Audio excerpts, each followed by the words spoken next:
Hey guys, how you doing today? This is Nova996, and today I'm going to give you a D&D profile of Evil Heroes. Yeah, I know that sounds kind of weird, but I just felt like doing it one day because I was like, you know what? I'm bored of playing Cleaforks and all that shit, so I'm like, why not try something different? And it's actually done pretty well. I've actually won a lot of duels. A lot of people don't see it coming. I've seen a couple of people call me new, but that was because they lost to me. But anyway, let's get on with it. First, we start off with 3 Elemental Hero Inferno Gainer. I don't want to say this is the most important card in the deck, but this is the card that you're going to want to normal summon the most because he's 1600 attack, which is not too bad. Also, when he's in the graveyard, you can banish it, and you can have a monster make a second attack, which is good, and then the next standby phase, you get it back in your hand. Oh no, you special summon in attack position, so that's really good. Next, we play 3 Evil Hero Infernal Prodigy. Basically, what this card is used for is the easier way to get out Melissa's Edge, which I'll talk about in a minute. But also, it's good for, like, just setting fodder, basically, to, like, or other tribute fodder, like for Fabled, so I'll get to that one in a minute, because I can't pronounce its name. But yeah, so it's mainly good for that. It also works for discard fodder, for bringing back the Fabled card. Next, we play 3 Melissa's Edge, and this card, if your opponent controls a monster, so you don't have to, be what Infernal Prodigy is for, because if you control more monsters, you can special summon this, and then tribute for that. Also, it has a special effect of this card, is when it's tributed by summoning a hero monster, so you can play it outside of Evil Heroes, you can draw a card. So that's pretty good. And this card, of course, does piercing damage, basically like Blade Edge. Next, we play 3 of the Destiny Hero Defender. This is more for stalling than anything else, also for rank 4 plays, but mostly for stalling. At 2700 defense, you can't really laugh at that. Next, we play 3 of the Fabled Solkias. I'm pronouncing it as best I can. This is fusion fodder for Evil Hero Malicious Fiend, but it also works for tributing. Also, you can bring it, and once you use it for a tribute, you can bring it back to the graveyard via its effect, where if you send 2 cards, you can summon it from the graveyard, which is really good. Next, we have 3 Evil Swarm Heliotrope, and this is not only used for to summon Dark Gaia, but this is also for our Rescue Rabbit plays.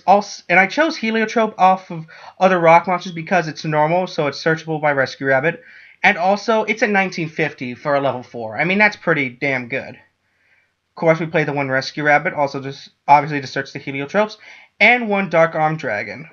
Your whole deck isn't made of darks, but it's still pretty good, because most likely you will get 2, because with Gainer, because with like a Soculus, because if you use like Heliotrope or Malicious Fiend, you're likely to get at least 1 in pretty quick.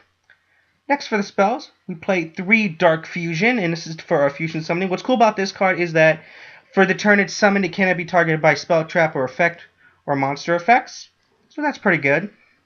Next, we play 2 Pot of Duality just to get the cards we want to faster, because this deck can be kind of slow with that. Next, we play 3 Dark Calling. What this card is really good for is for summoning 2 Dark Gaias, which can lead to awesome OTK plays. If, you just gotta have the right shit in your hand. Next, we play 2 of the Mystical Space Typhoon, obvious reasons, and the 1 Soul Charge, just in case we need that extra oomph. Next, for traps, we play 3 of the Dimensional Prism, 2 Breakthrough Skill, 1 Solemn, Bottomless, Torrential, and Compulse. Pretty basic trap lineup, nothing too special. For the extra deck, we play 2 of the Evil Hero Dark Gaia. This card is really cool. What's really cool about this is this card's original attack becomes its attack, so that means you can also, so if you want to just really just push your opponent down, you can also use this to with another Heliotrope and Fusion Net for a second Dark Gaia and make it even stronger. What's cool about this, whether you use Heliotrope or Infernal Gainer or Malicious Fiend in the Heliotrope, all attacks go over Killer or Towers. Even though people aren't really playing Towers that much, it's really cool. It's really cool to have that option, because a lot of Cleatfort decks are starting to put at least 1 in, and this card can get over that easily. Next, we play 2 Malicious Fiends. What's cool about this is not only it's at 35, which is still pretty damn high by today's standards. What this card is able to do is, like, during the battle phase, all monsters that attack must attack this card. So that's really good for weaker decks like Burning Abyss or Shadows. Or even Cleaforts. Because unless you get the killer out or unless you have a skill drain, you're not going to be able to get over this. Next for Xyz, we have Castell, Carnigan Knight, Heartlane Draco, just in case I want to push for that 2000. Arc Knight, obviously. We have Exciton Knight, for obvious reasons. Giant Hand, just because I'm trying to tech this in my rank 4 decks. Or not rank 4 decks, just my rank 4, monsters, just because it's pretty cool. Negation. We have number 66, Master Key Beetle, because we run Darks. We have Abyss Dweller, obvious reasons. Gagaga Cowboy, Black Corn, and then we have Rhapsody and Berserk, just in case we have a monster like Infernal Gain or a Prodigy, and we just want to push for the extra damage. So anyway, guys, that is my Evil Hero deck profile. Tell me guys what you think of it. This is Noble986, and I will see yins later.